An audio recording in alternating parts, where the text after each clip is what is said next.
Good evening, everyone. My name is Dr. Nikki Anthony, and I am the founder of Little Hands, Big Hearts, Little People's Service Organization.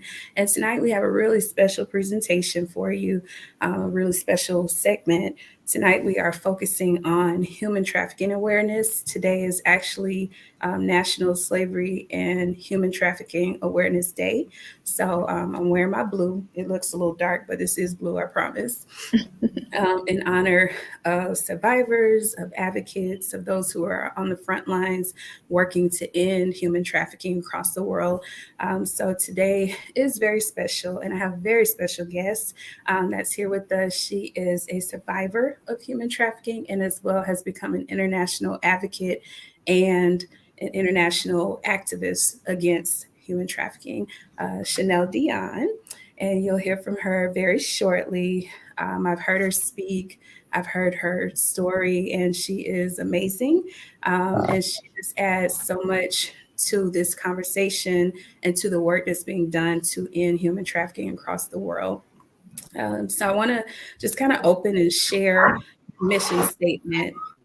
The mission statement of Little Hands, Big Hearts, Little People Service Organization is to develop little people and now families into servant leaders who think beyond themselves for the greater good through explicit and intentional opportunities for character development, selfless service to others, and community-based volunteering. And since the pandemic, we have kind of expanded to not just focus on little people because they go back into families. So we have to tackle issues that address children via the families, via parents and grandparents and caregivers.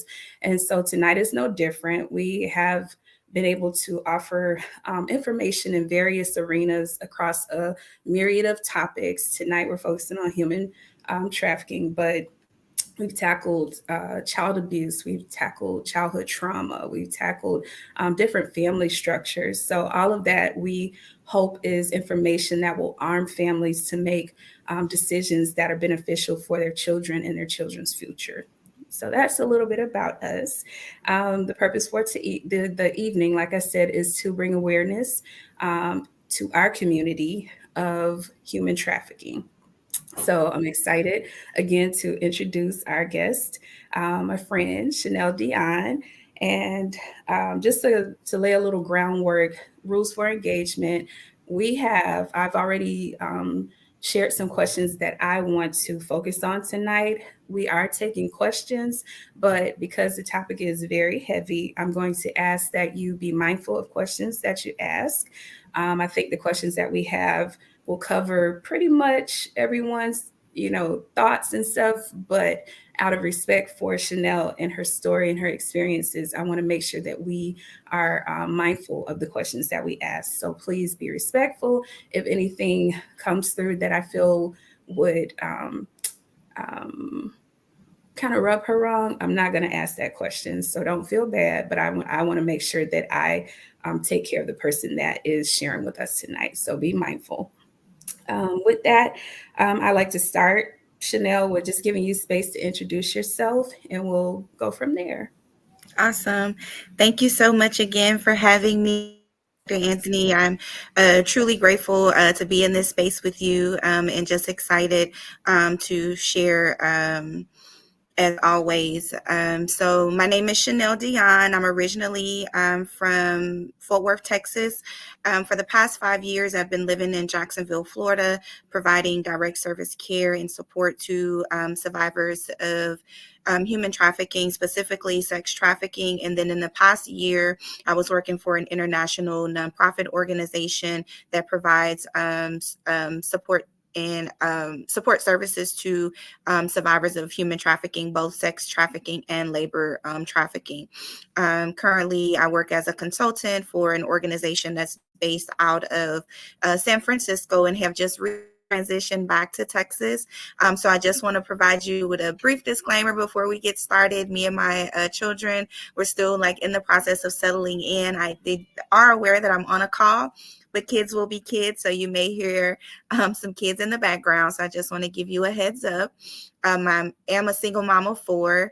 My oldest is 17, 14, 10, and then the youngest is 6. I have been working in the anti-trafficking sector in many different roles and capacities. Started volunteer and then started sharing my testimony. In 2015, I published this book. It's called Lost Girls Saved by Grace. And then in 2018, moved to Jacksonville, Florida to start working in direct service care under different roles and capacities.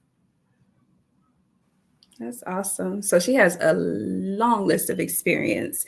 She's taken all these trips, and I'm a travel person, so I noticed the trips, right? And most recently, she was in Thailand for work, and prior to that, maybe a month or two before that, she was in Brazil. So, hence the international activism that she has done and continues to do. So, we have an expert here in every sense of the word. We have an expert. So, again, thank you for sharing with us. So I'd like to get started with just laying a foundation for what human trafficking is. You kind of mentioned two, I guess, ways that humans can be trafficked. You talk about sex trafficking and labor trafficking, but just give us a broad definition of what human trafficking is, please. Yes, sure. So human trafficking is what I call like an umbrella term. So we have human trafficking at that very top model, and then right underneath we have labor and sex trafficking. So I really like to just stick to the federal definition of both of those terms, human trafficking, of sex trafficking and labor trafficking. So sex trafficking is the recruitment, harboring, transportation, provision, obtaining, patronizing, or soliciting of a person solely for the purposes of a commercial sex act, in which that commercial sex act is induced by force, fraud, or coercion. However, always important to note that if the commercial sex act involves a minor, a person under the age of 18, there is no element of force, fraud, or coercion that has to be proven. Children cannot consent to commercial sex acts.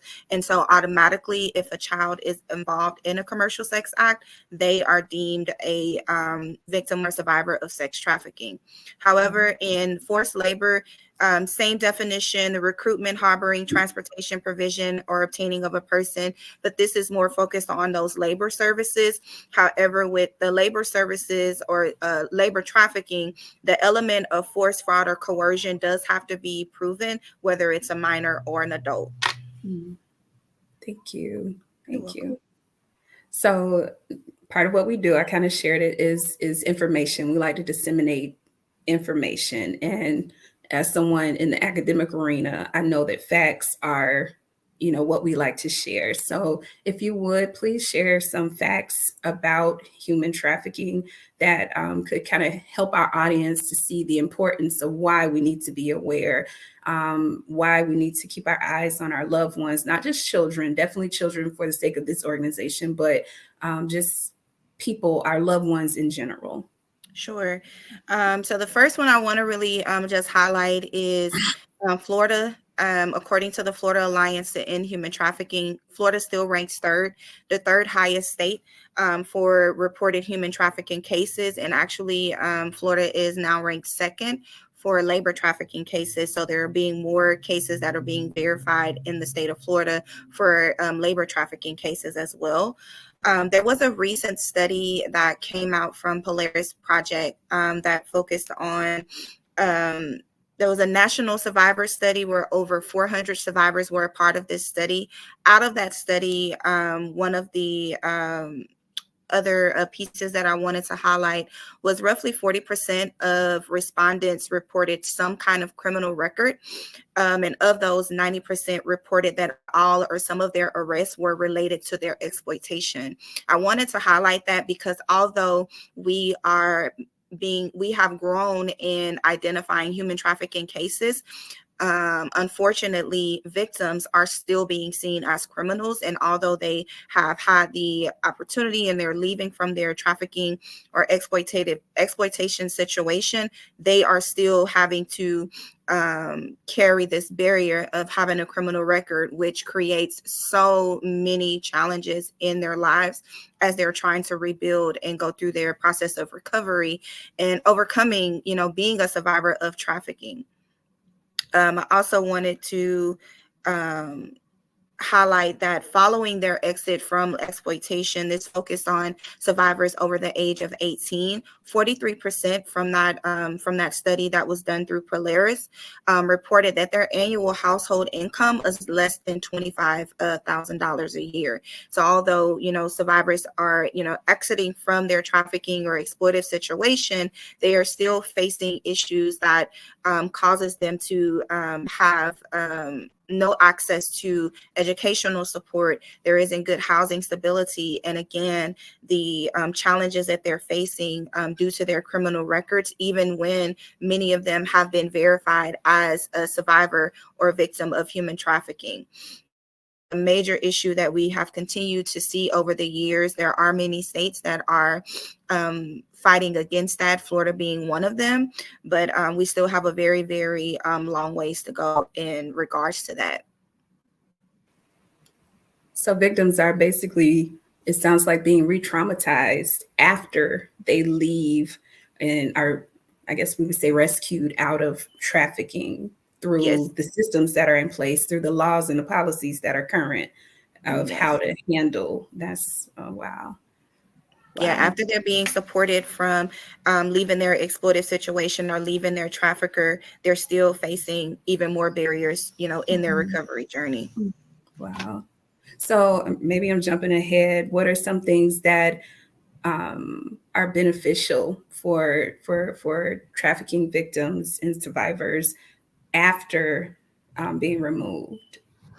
Yeah, so definitely ensuring that they have access to safe and affordable housing, Hmm. access to skills and development training, mental health supports, and also alternative healing modalities. I've definitely seen it in my journey and walk alongside other survivors that everyone isn't in a space where they want to do talk therapy. So Hmm. introducing them to culturally appropriate alternative healing modalities is really, really important and can be helpful for the survivors to explore throughout their healing journey. Peer support groups and networks have definitely been a benefit to myself and other survivors, connecting with people who can relate to your experiences.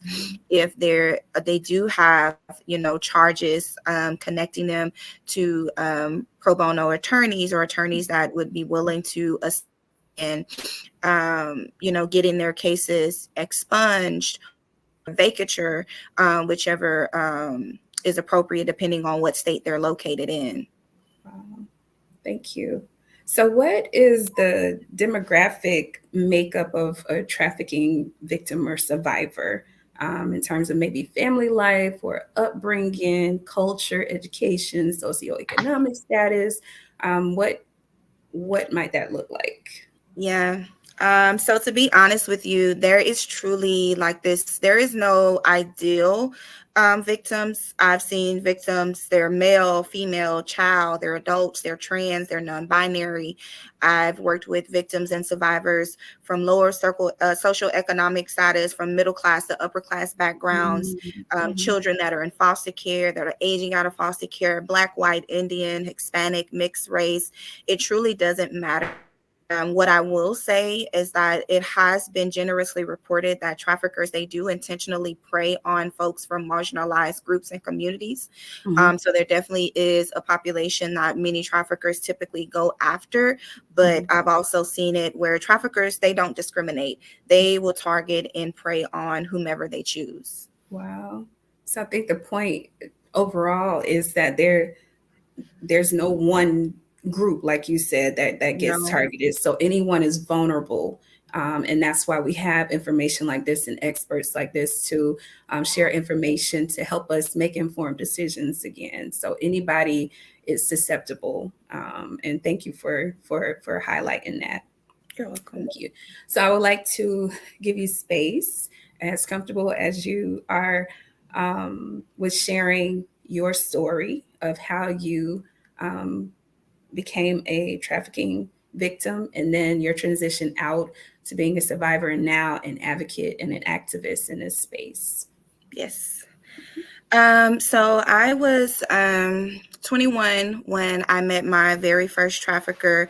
At the time, I had just recently given birth to my second son.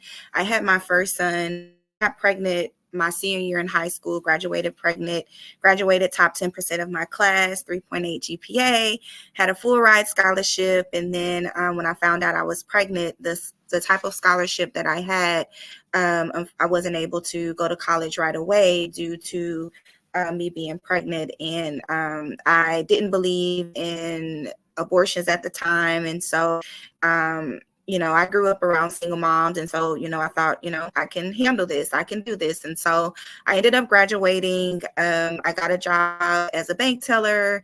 And then eventually I started working at Brinks Home Security. I think it's ADT now, at their local call center in Irving, Texas. And so fast forward back to being 21, single mom of two.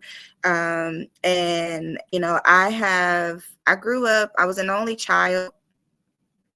And I would say that I was a person that, I grew up with a lot of the material things that most kids struggle to have. My mom got it for me. My mom worked day in, day out.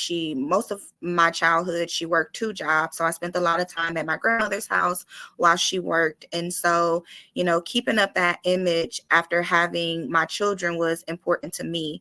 And so I always had this dream of, wanting to move out of the hood and, have a decent life for me and my children. And so by the time I turned 21, like reality really started to sink in, bills started to flow in. And it got to a space where, I had to decide if I was going to feed my children or pay my bills. And that was like the constant cycle, robbing Peter to pay Paul, payday loans after payday loans, the jobs not paying what I was hoping that they would pay. I was continuously getting promoted for opportunities, but the pay would be like a 10-cent raise, 30-cent raise, but nothing significant enough to really put a real dent in changing my life. And then I also didn't have very good money habits. So, I, followed the principles that was, given to me by my mom. And again, that was this mindset of, robbing Peter to pay Paul, you living paycheck to paycheck. So really just one paycheck away from being homeless. And so when I turned 21, I was working as a customer relationships manager at Brinks Home Security. And I met a girl at my job, and she was modeling part-time. And she would come to work and like show me these pictures and saying that, making a few $100s over the weekend. And I'm like, girl, I could do that. Like, how can I get into that? Can you introduce me to somebody? Like, what's up? And so like at the time, like I was just really desperate and just really feeling like I'm just like on the edge of life of like something has to give.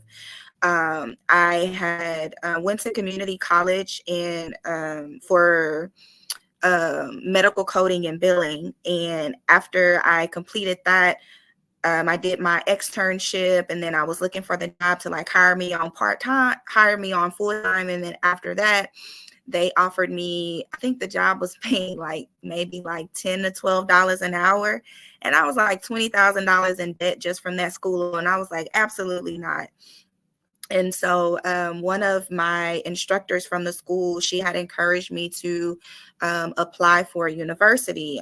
She was the first person that really tried to encourage me, despite me having children, that I could still be on this educational path to getting my degree and pursuing the life that I wanted for myself. So I had actually started school at the time. And so I had applied for Texas Women's University to go into their nursing program. And I got accepted. So I was going to school, I was working full time, raising my babies. And another piece that's really important for me to highlight is, so my mom instilled in me to never depend on the government for assistance or support, and men as well. So when I had attempted to apply for government's assistance, I think they approved me for like $60 for food stamps, which wasn't helpful for a mom with 2 kids. So I didn't take that. Um, I couldn't get on the housing list because it was like based on income, and I like always made just over enough to qualify for government's assistance. And I wanted to make my mom proud and not be that single mom that was like depending on the governments for stuff. So I went seeking answers for myself of like, how can I really overcome these financial hurdles? And so the lady at my job, she introduced me to this guy that she said could help me get into the modeling world that she was doing part-time. So I met with this guy one evening. He took some pictures from me and he told me that he couldn't help me because he normally worked with girls who were already doing the work. And so I'm like, that's okay. Like, what does that mean? Like, I really didn't know what he meant. It was very gray. Wasn't really clear on what was going on, what was happening, but I just knew that I had bills to pay and I had kids to feed, and like, what can I do? And so I left that space thinking that I wasn't pretty enough, that I wasn't maybe, small enough, because she was like your average model type. She was real tall. She was skinny.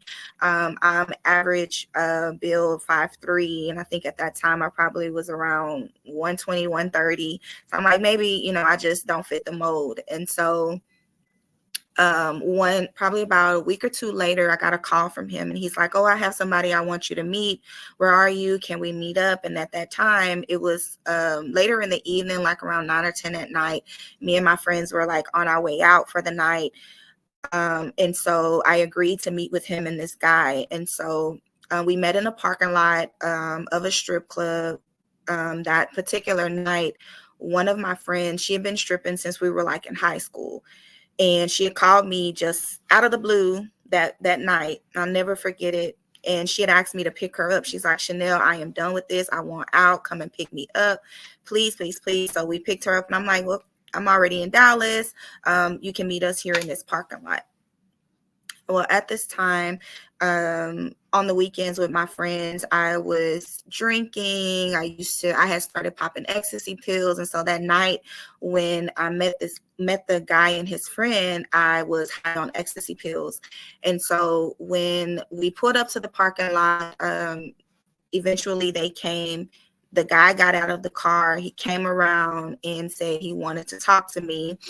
And he had asked if, would go in the car with him and we just have a conversation. He had heard that I was interested in being a model and he really wanted to help me. He had saw some of my pictures and really thought that he could help me. Little did I know that guy that I would get in the car with, he would become my very first trafficker.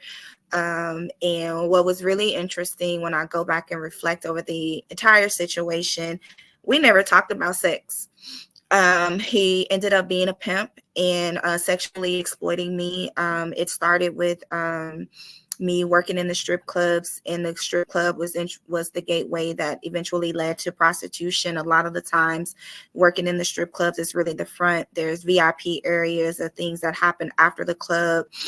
And for 2 years, I was immersed in this whole dark new life of being a victim of sexual exploitation and trafficking. And then in May of 2011, I made the decision that I was going to get away and stay away. I threatened to call the police on him. I started learning how to hide my money because the traffickers, they typically take all of your earnings that you make and they, dangle these false promises that they're going to help you.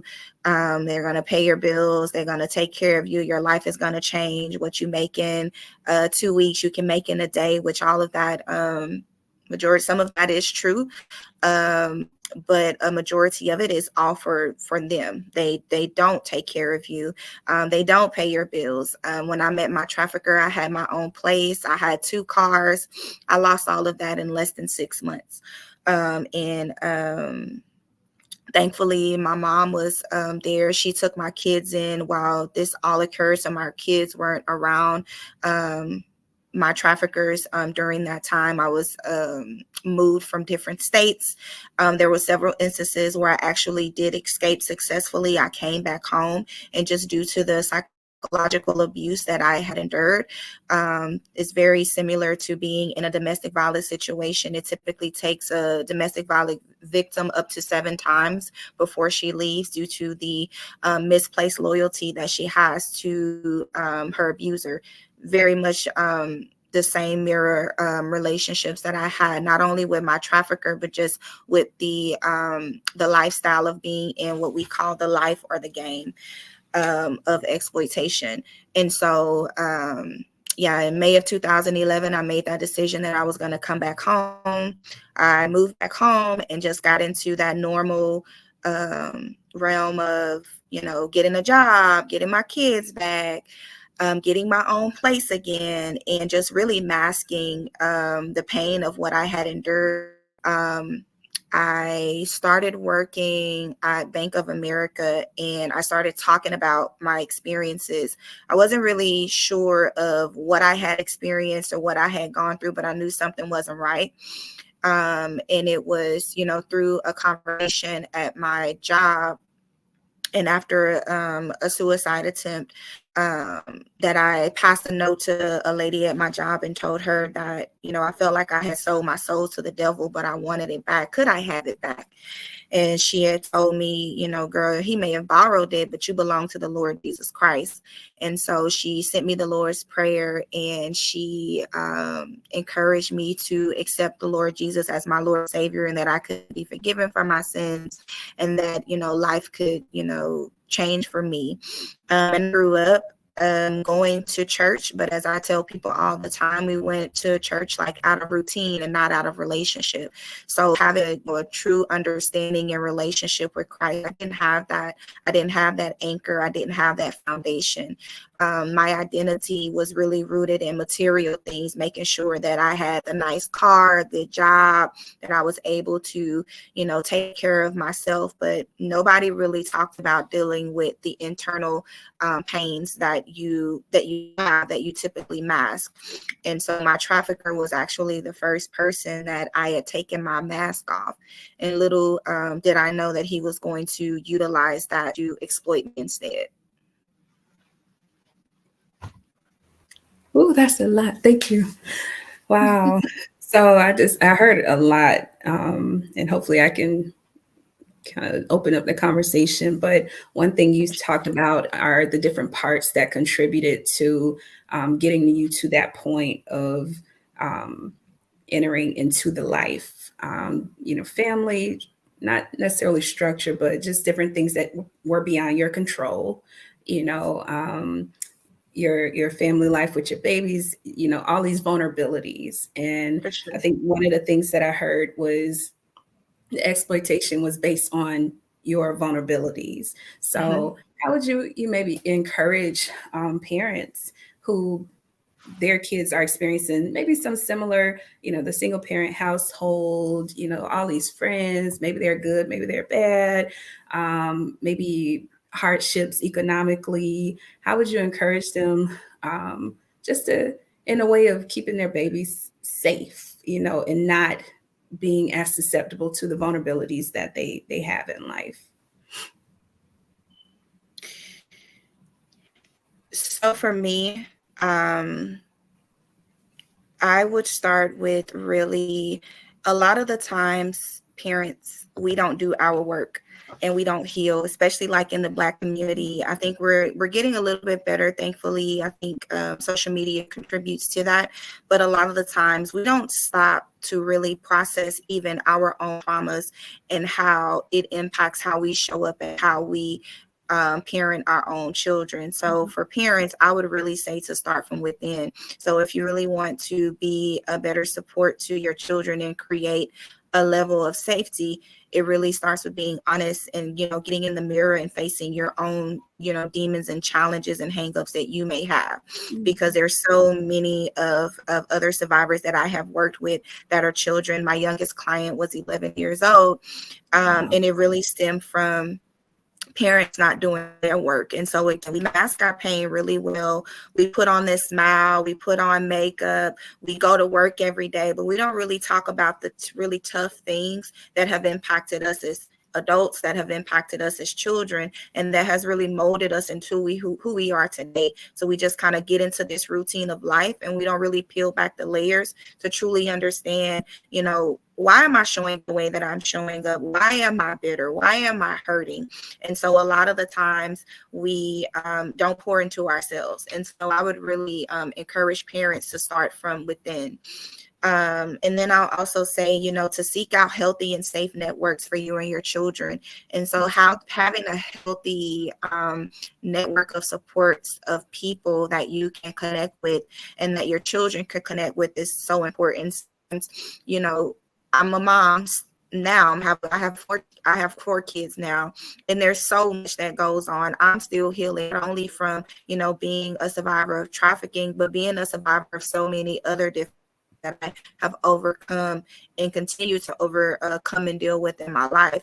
I can't be everything to my children, however I want to be. But if I'm honest, I know that I'm not. And so it's important that I create a healthy and safe network for my children, people that they can lean into and who can support them, and who are healthy adults, healthy teenagers, that they're able to pour into my children, and my children are able to pour back into them, because that is just so important. I'd also say to really understand like the value of kindness. Like a lot of times people put a condition on kindness. You don't know what the next person is going through. A simple smile, a simple hello can go such a long way with people. I always really try to encourage people to be unconditional in your kindness. Don't put a requirement on being kind to people, because your kindness can really help and encourage them to want to live another day. And also I would say just to really pay attention to your children. I know that with, being a parent myself, we have so much going on. We want to check out. And when we check out, our kids are checking into social media. And, social media has been a really big grounding place and a grooming space for traffickers to utilize, because they see what we sometimes don't see. They see when our children are hurting. They see the cries for help in children that sometimes we don't see, and they hone in on that. And so it's really important that we take time out to really pay attention to our kids in the small ways. Sometimes when they're acting out at school, that's a sign, that's a cry for help, that maybe something else is going on, that, maybe they don't want to talk to us about it. Maybe we can connect them with a resource at the school, or again, another healthy support person in the family or outside of the family that they would entrust to really see them. Children are not being seen. And so it's just so important that we take out time to see our children. Another piece I really want to highlight for, parents and families is to give your kids a sense of purpose, and something to look forward to. A lot of the times our children don't even understand that, they're here on purpose. They are here for a life bigger than you and I have ever dreamed and imagined. And it's important that we instill that in them, and that we create this unshakable, solid foundation within them. So I am a woman of faith. I am a believer in Jesus Christ. Now, I don't go around imposing my faith on other people, but I definitely do profess and encourage people to, get to know Jesus Christ and the Lord God in your own way, have your own relationship with him. And, also encourage parents to speak life over yourself and your children. Life is hard. Life has its challenges, but it's all about endurance, and it's all about perspective. And again, no matter what we have endured, what we have overcome, all things, I believe it, I live it. My life is a reflection that all things work together for the good.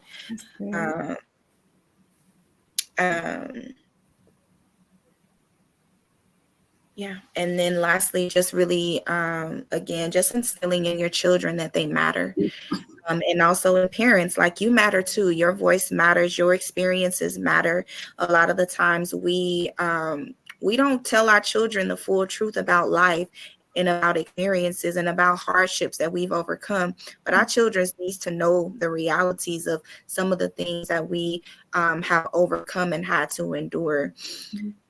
So important. That's excellent. Thank you. Thank you.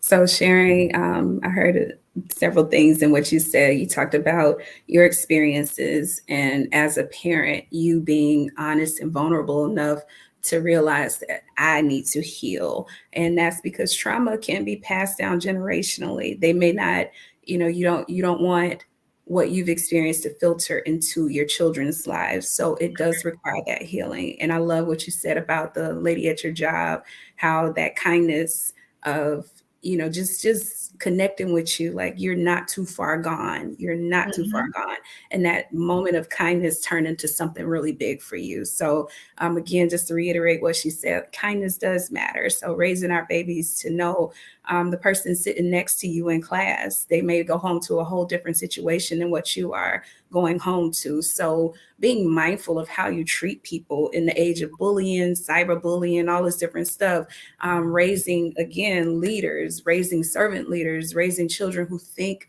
beyond themselves for the greater good. Yeah. That's part of our mission statement. So being mindful of that, I love that. Speaking purpose, how important is that? Because how many of us walk around and we don't have an idea of what we're here for? Mm-hmm.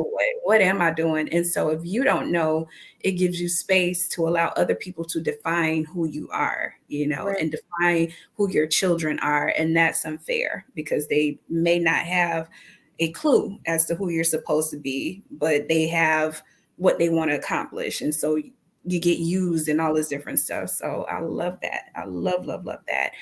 Trauma is epigenetically passed down, Yep. and this is science, so it may not be the exact experience, but the results of the experience can be passed down, and it filters into our relationships and shows up in how we connect with people or don't connect with people. So just keep those things in mind. That was excellent advice. Thank you so much You're welcome. for that.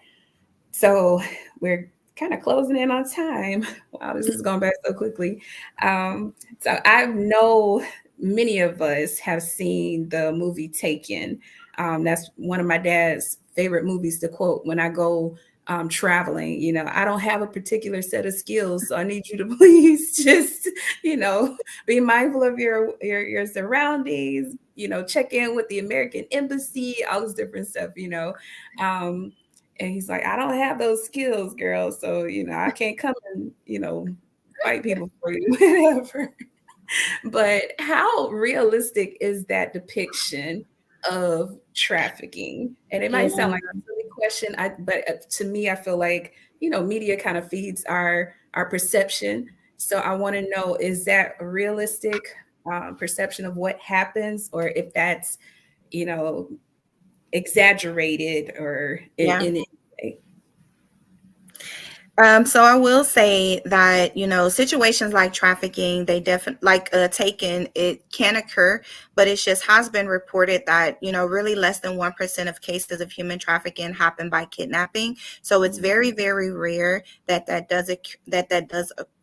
occur. I think that it gives just a shock factor. Mhm. And we see it in the media. We have this, the white van myths that was coming out, and then the gas station where you're at the pump and somebody puts some on your pump and they're trying to snatch you up. Just from my own experiences and, working with, survivors from a national to international level, traffickers often, they know and build relationships with the people that they are intending to traffic. Mhm. They're actually a much more clever and deceptive than that. So, just going up and just snatching someone up. Typically, the abuse that, victims experience happens over time in the relationship with the trafficker, and sometimes even with the buyer. Of the person that's exploiting them. But, this initial, like, you're just, and even like I've worked with people who they may have been walking home from school and, Mhm. someone asked to give them a ride.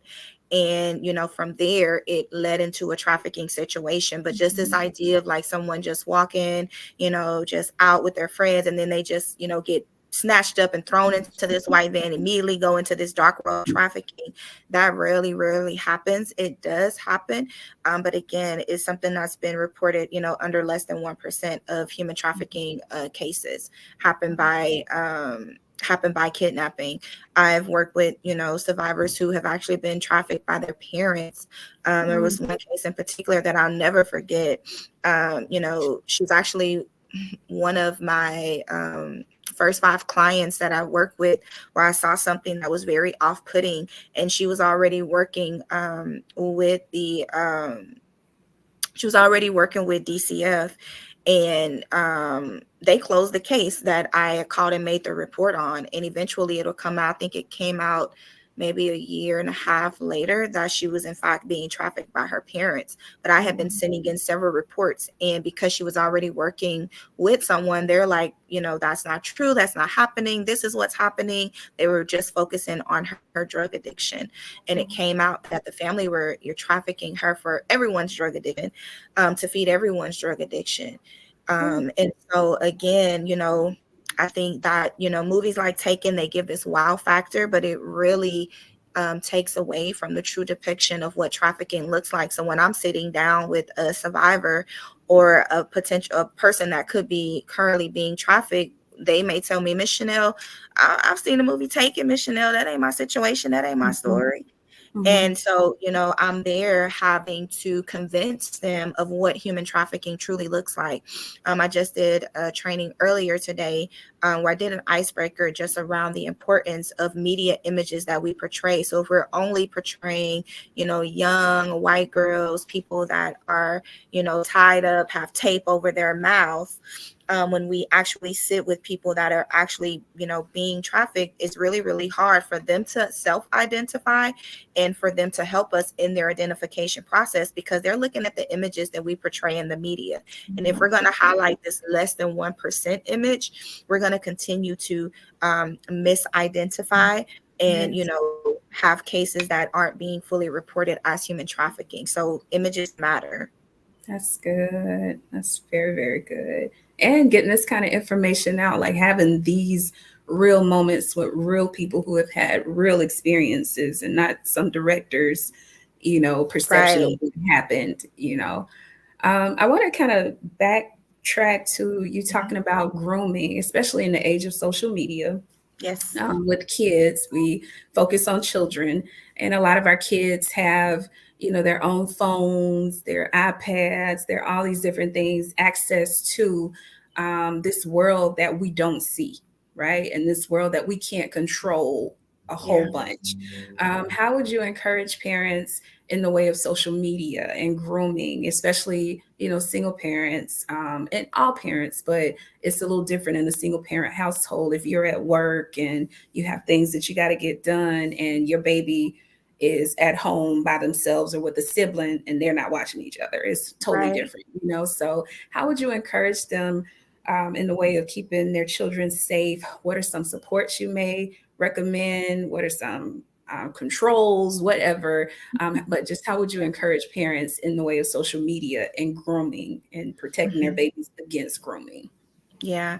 Definitely would encourage. So I believe that there are just some apps and controls on your phones and through apps that you can, control, like what type of apps your kids are able to access. So it's really, really important, just based on the age of the children, that you really monitor that heavily, that you're having open discussions, maybe even following your children on social media. I've seen it where parents, sometimes, they create alternative accounts to monitor and follow their children's habits and things that they're doing online, educating children out there and ensuring that they're aware.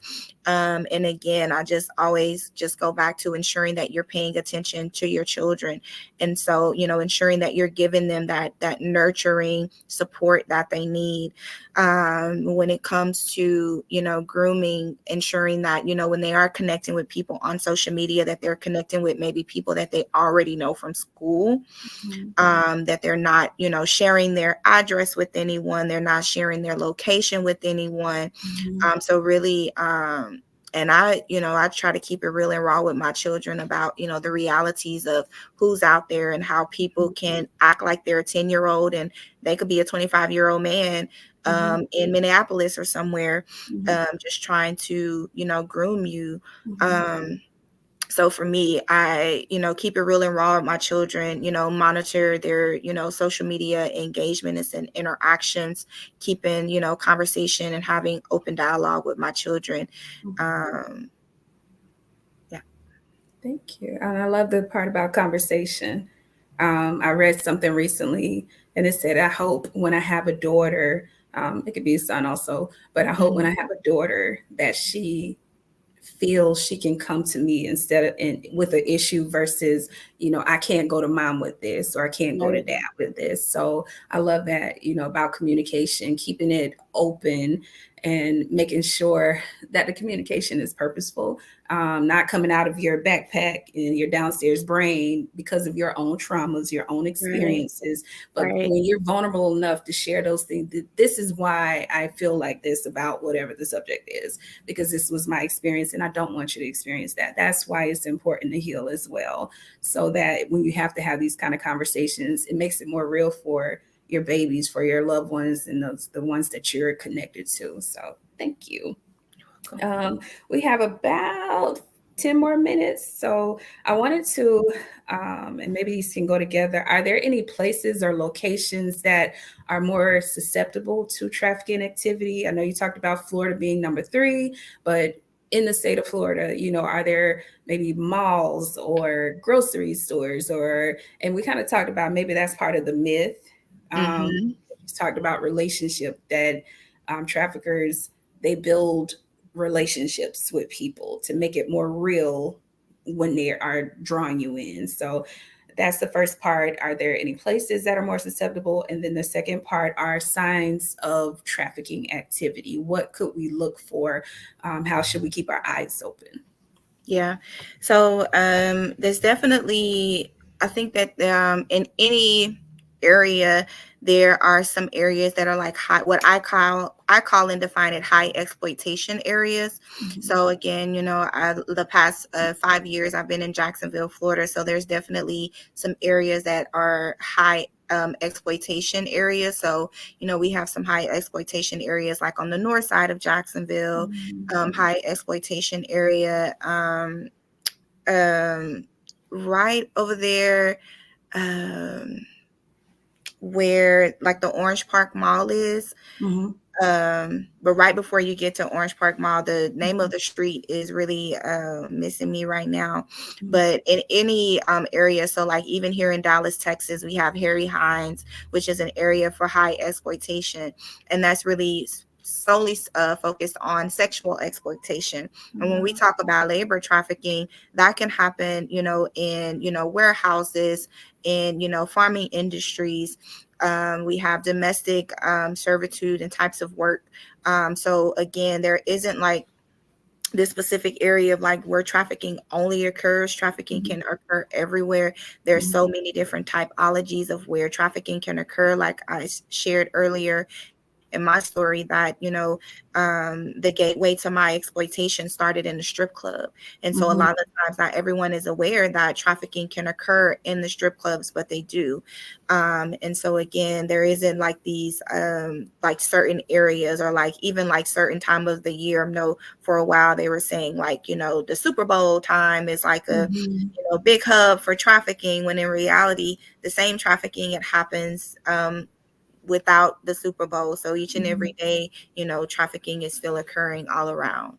Mhm. And then for the second part of your question, what are some signs of trafficking? I definitely will say that there, a lot of this information can be Googled. I know, like over time, over the years, the types of language.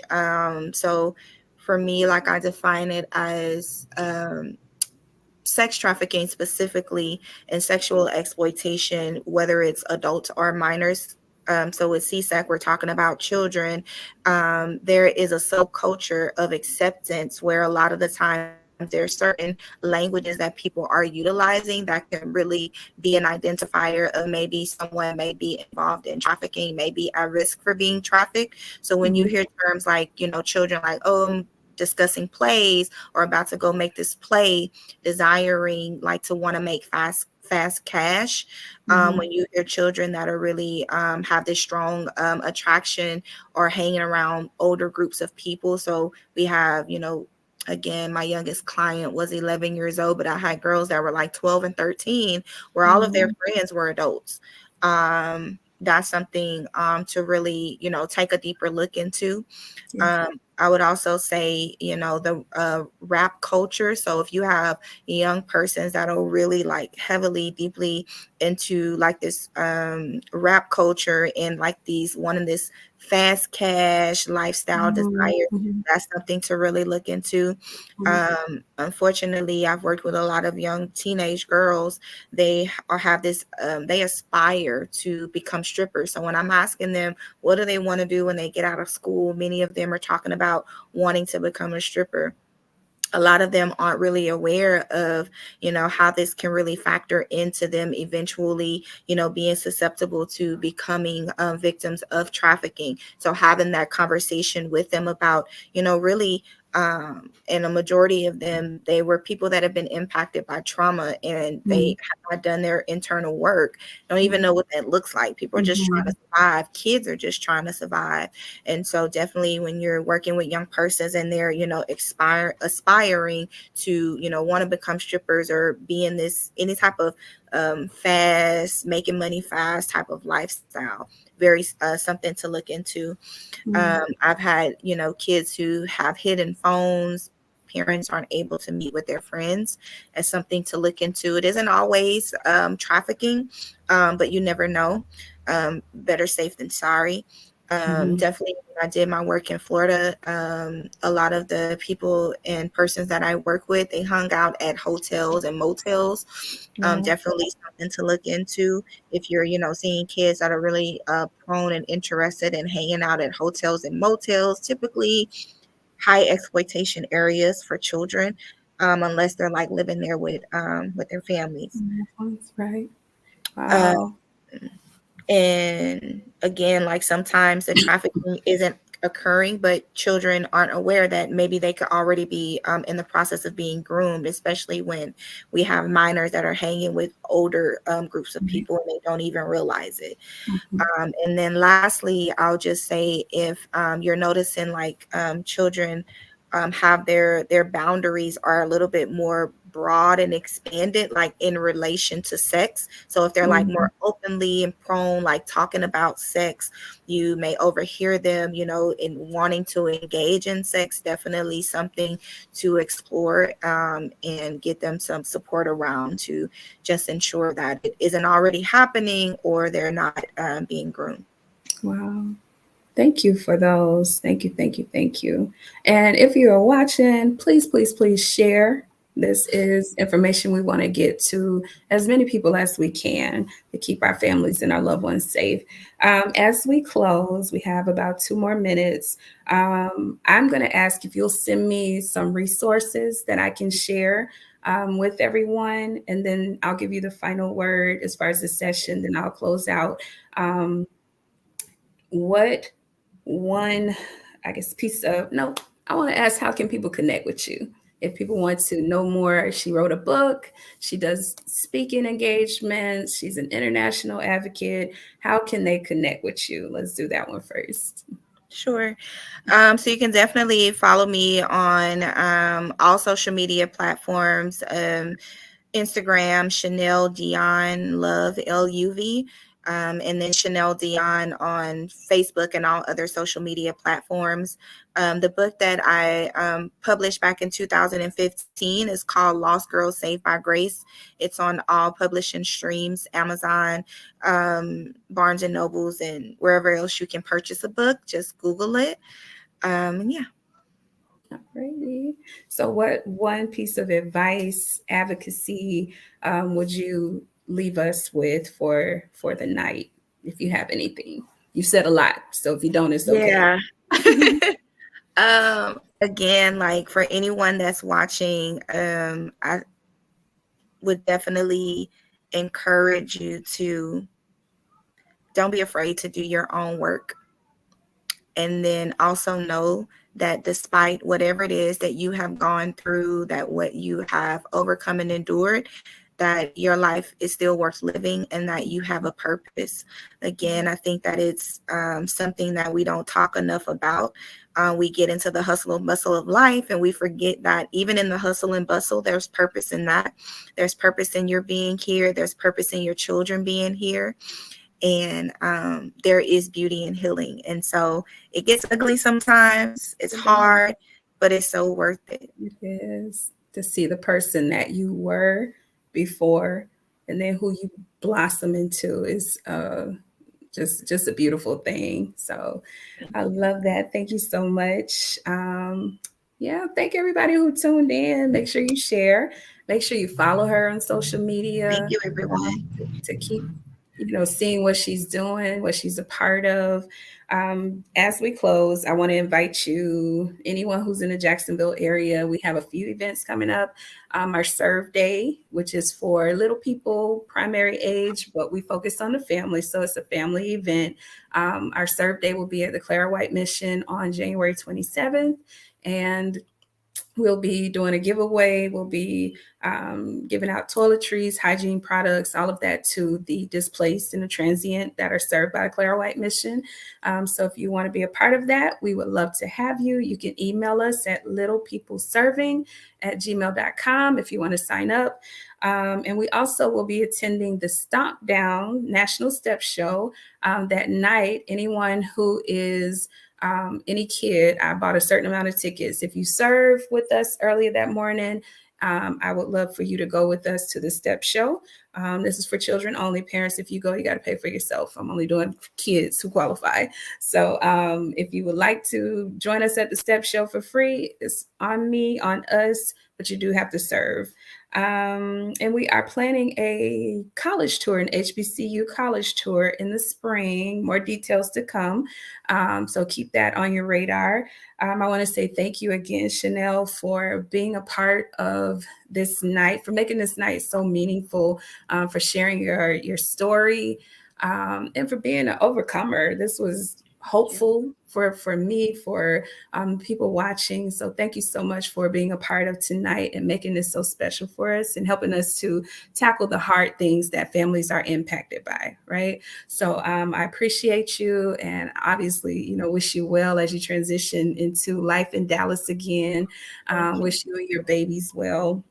Thank you to everyone who's joined us on tonight. Stay tuned. We have another segment coming up. I think we're going to focus on the future is female and talking about women in leadership. So stay tuned. I got to get it set up, but I have some ideas. So with that, thank you all. Y'all have a good night, and we'll see you soon enough.